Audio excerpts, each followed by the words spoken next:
This video includes spoilers for Rogue One, a Star Wars story. You have been warned.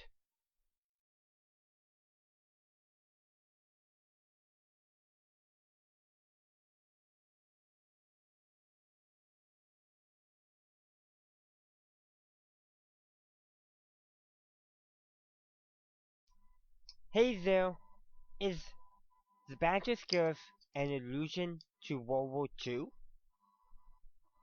I would say yes. There's a lot of World War II imagery in Star Wars, if you haven't noticed. In the original trilogy, many of the blaster props were modified surplus from World War II. And literally, in any movie, including Star Wars, you want the bad guys to be known to be the bad guys. You make them look like Nazis. You model them look like Nazis. Pretty much the only person who won't see Nazi imagery and think bad guy are neo-Nazis. But they're the exception to the rule. You see Nazi imagery, things like that, you draw parallels, you're going to know those are the bad guys. But how much is actually of Rogue One an allusion to D-Day? D-Day, any really amphibious invasion or battle in the Pacific is open up. So maybe not D-Day too much. There is a bit D-Day allusion in The Force Awakens. The First Order landing crafts are modeled after the ships used during D-Day, and those ships were also used over in the Pacific, so it's not exclusive. But D-Day is the amphibious invasion we all know. But there's a lot of World War II imagery.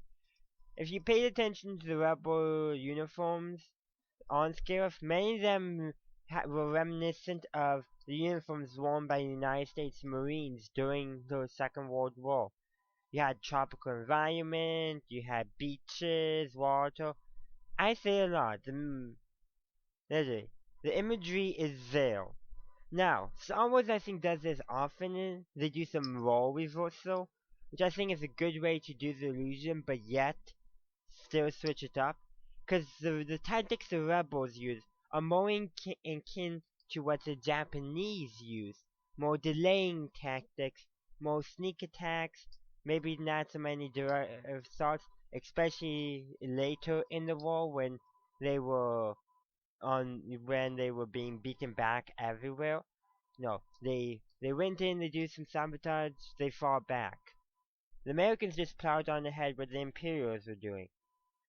But the rebels are portrayed more like not the Imperials, but the rebels are portrayed like the Americans, and the Imperials are portrayed like Nazis, not Japanese. I think they did that because of the established imagery of Imperials and Nazis. That imagery is there, they really can't change it too much. And I think it is. So what else can I say about all that World War II imagery? A lot, really. It's there in Star Wars. It's there. It's in there in many battles. It's there in the props. The World War II imagery is there. I can't stress that enough. I think now when they do illusions like that, that helps us audience feel like we associate certain imagery with certain things. We know history. We see somebody you watch a movie, you see the historical illusion. You think of how history played out. Now, if you don't know history, well, the illusion doesn't work for you, but most people will know it. And Star Wars uses historical imagery and illusion as part of the storytelling method. Rogue One is no exception. Literally. This Battle of Scariff is a perfect example, as I've been saying throughout this video. So I'm just going to go on to talk more about the Battle of Scariff in general. It's a good idea, really. You got to put it. Because in Legends, the Death Star plans, how were they stolen? They were stolen by one or two people sneaking into the Imperial base, copying the plans, and taking them to the rebels. That does not sound like the rebels striking from their hidden base, and with the first major victory. Okay, though one thing about first major victory, that line, Scariff was not a true victory. According to Wikipedia, one party had a tactical victory and one party had a strategic victory. So that shows you something. It was not as universal as it was not a true victory. Okay, so what it was, let's see, it was a tactical victory for the Empire and a strategic victory for the Rebel Alliance. They stole the plans which allowed them to win the Battle of Endor. But the Empire, well, sure, they defeated the rebels, they defeated the rebels on the surface and the rebels in space, but they lost all the records they were keeping on Scariff. Grandma talking really did not think that fully through. Or he's like, we got copies somewhere else, but what happened there? Why? You just destroyed all your records to prevent the rebels from getting the single desktop plans, which you didn't even stop them from getting. They still got it. So, if Target had survived the Battle of Endor, I think he probably would have gotten severe not Endor, Yavin. He would have gotten severe scolding from the Emperor. Excuse me.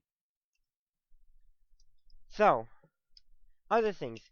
One of the review I watched kind of said that it looked like when the desktop beam was fired to destroy just the base at Scariff, the Imperial complex there. Someone said that it looked like Krennic was actually hit by the laser itself. But I didn't see that for sure, but I can see it. And that would be very kind of ironic. His pet project, his dream, his project as he called it. I didn't think he called it that, but I'm sorry. Killed him. It's like, that is kind of ironic imagery. It shouldn't be funny, but it is. So yeah. Other things I can say about the Battle of Scariff. Kind of wish one of the heroes survived it. I did mention that in my other review, my full review. Yeah. But I really wanted to talk about the World War II imagery they used in the Battle of Scariff. And so, may the force be with you, wherever you are. Have a good day, a good night. Have a good one.